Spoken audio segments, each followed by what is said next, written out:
Channel of Vadodara. Vadodara શહેર ખાતે આજથી રાષ્ટ્રીય 67મી શાળાકીય બેડમિન્ટન સ્પર્ધાનો પ્રારંભ થઈ ગયો છે। 67મી national school games badminton under 17 boys and girls championship વડોદરાના district sports complex Waghodia road પરિવાર 4 રસ્તા ખાતે તારીખ 17થી શરૂ થવાની છે, જે તારીખ 21 સુધી ચાલશે। તારીખ 17ના રોજ સવારે 10 વાગે ઉદ્ઘાટન સમારોહ, સાંસ્કૃતિક સમારોહ બાદ પ્રથમ સ્પર્ધા થશે। તારીખ 17થી 21 સુધી સવારે અને સાંજે આ સ્પર્ધા થશે।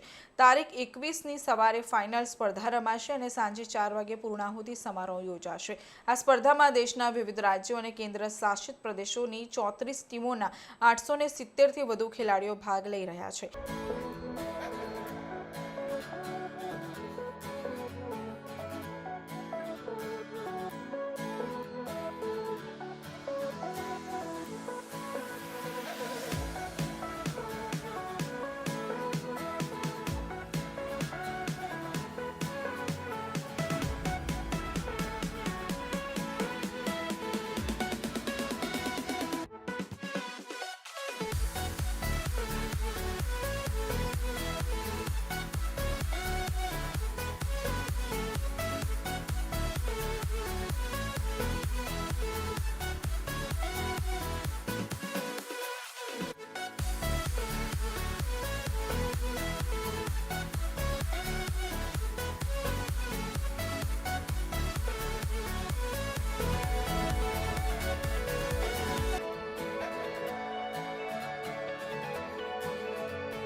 દેશના પ્રધાનમંત્રી આદરણીય નરેન્દ્રભાઈ મોદીજી દ્વારા હંમેશા દેશનો યુવા મેદાનમાં રમે, ખેલે અને સ્પોર્ટ્સમાં આગળ વધે એનું હંમેશા ગુજરાતના મુખ્યમંત્રી તરીકે પણ પ્રોત્સાહન આપ્યું ગુજરાતીના યુવાનોને.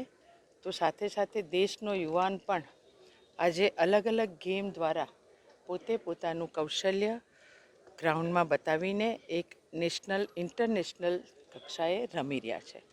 આજે વડોદરામાં 67મી નેશનલ બેડમિન્ટનની સ્પોર્ટ્સની આજે અહીંયા ગેમ રમાવા જઈ રહી છે.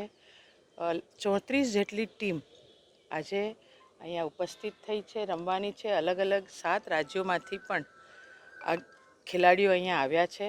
સંસ્કારી નગરી વડોદરા હંમેશા સ્પોર્ટ્સની નગરી તરીકે પણ ઓળખાય છે અને એટલે જ વડોદરાના અને એની સાથે અલગ અલગ દેશ અને રાજ્યના ખેલાડીઓ વડોદરા ખાતે જ્યારે રમવા આવે છે તો વડોદરાના સ્પોર્ટ્સના અધિકારી હોય કે ગુજરાતના સ્પોર્ટ્સના અધિકારી હોય કે વડોદરાના લોકો હોય, હંમેશા આ ખેલાડીઓને પ્રોત્સાહન મળે એના માટે તત્પર હોય છે. આજે જે ખેલાડીઓ રમવાના છે તમામને હું ખૂબ ખૂબ શુભકામના આપું છું. પ્રધાનમંત્રીશ્રી હંમેશા એવું કહે છે કે ખેલાડી જે રમશે તો એ એના જીવનમાં જીતશે, એવું હંમેશા કહેતા હોય છે. તો દરેક ખેલાડીઓને ખૂબ ખૂબ શુભકામના. धन्यवाद. मैडम आप कहाँ से आई हो, कौन से स्टेट से आई हो? सर हमें आईपीएससी से दिल्ली से मैं बिलोंग करती हूँ. मैं यहाँ पर एज ए मैनेजर आई हूँ. मैं शुक्र अदा करती हूँ गुजरात सरकार का कि उन्होंने STFI को ऑर्गेनाइज़ कराया है और हमें बहुत अच्छा लग रहा है. अभी जितना भी ओपनिंग सेरेमनी हुई है, तहे दिल से धन्यवाद है. और स्पोर्ट्स हमारे देश में बहुत आगे जा रहा है. उसके लिए मुझे बहुत अच्छा लग रहा है. Being a manager of IPSC बहुत मतलब क्या बोलूँ मैं, शब्द ही कम है क्योंकि पहली बार मैं देख रही हूँ यहाँ पर. सबसे पहले तो खाना भी बहुत अच्छा है, ब्रेकफास्ट लंच डिनर सब बहुत अच्छा है. तो यही है, हम दिल्ली से हैं और और वडोदरा के लोग बहुत अच्छे हैं. गुजरात भी बहुत अच्छा है, बहुत सेफ है, कहीं पे भी कुछ भी रख सकते हैं, बहुत अच्छा. और मैं चाहती हूँ कि हमारे देश में स्पोर्ट्स बहुत आगे जाए. स्पोर्ट्स ऑथोरिटी ऑफ गुजरात द्वारा જિલ્લાની કચેરી જિલ્લા રમત પ્રશિક્ષણ કેન્દ્ર વડોદરા ખાતે 67મી રાષ્ટ્રકક્ષાની સ્પર્ધા બેડમિન્ટન અંડર 17 ભાઈઓ અને બહેનોનું આયોજન થનાર છે, જેમાં ઓલ ઓવર ઇન્ડિયામાંથી 339 ખેલાડીઓએ ભાગ લીધો છે અને 34 ટીમોએ પણ ભાગ લીધો છે. અને અહીંયા અગાઉ પણ ઘણી નેશનલ સ્પર્ધાઓનું આયોજન કરવામાં આવ્યું છે અને ગુજરાત આયોજન સારામાં સારું કરવા માટે ખૂબ જ જાણીતું છે. અને અમારો એવો જ પ્રયત્ન રહેશે કે ભાઈ એવરી યર જે સ્પર્ધા લઈએ છીએ એ વધુને વધુ સારી રીતે અમે કરીએ અને અહીંયાનો જેટલા બી ખેલાડીઓ ભાગ લે, મેનેજર શ્રીઓ, કોચ શ્રીઓ જે પણ અહીંયા આવતા હોય છે એ લોકો સારી ગુજરાતની છબી લઈને જાય અને સારામાં સારી ફેસિલિટીને માણીને જાય, એવી અમારો પ્રયત્ન હોય છે. સૌ પ્રથમ વખત વડોદરામાં થઈ રહ્યું છે, શું કહેશો આગામી દિવસોમાં કઈ રીતનું આયોજન સરકાર દ્વારા કરવામાં આવશે? સરકારશ્રીનું જે દીર્ઘદ્રષ્ટિ છે એને ધ્યાને રાખીને અગાઉ આવનારા દિવસોની અંદર ઘણી ઇન્ટરનેશનલ આંતરરાષ્ટ્રીય ઇવેન્ટો આપણે કરવા જઈ રહ્યા છે, જેને ધ્યાનમાં લઈને અમે જે નાની નાની ઇવેન્ટો છે એના પર અત્યારથી ફોકસ કરીએ છીએ, જેથી કરીને સ્પોર્ટ્સ ડિપાર્ટમેન્ટ જે છે ગુજરાત સરકારનું એની કેપેબિલિટી પણ સામે આવે અને જે પણ કંઈ ચેલેન્જીસ આવે છે એને ઓવરકમ કરીને આવનારા દિવસોમાં મોટામાં મોટી આંતરરાષ્ટ્રીય સ્પર્ધાઓ જેમ કે કોમનવેલ્થ છે, એશિયન ગેમ્સ છે, એનું પણ આયોજન સક્સેસફુલી કરી શકીએ એના પ્રયત્નો અત્યારે અમે કરી રહ્યા છીએ.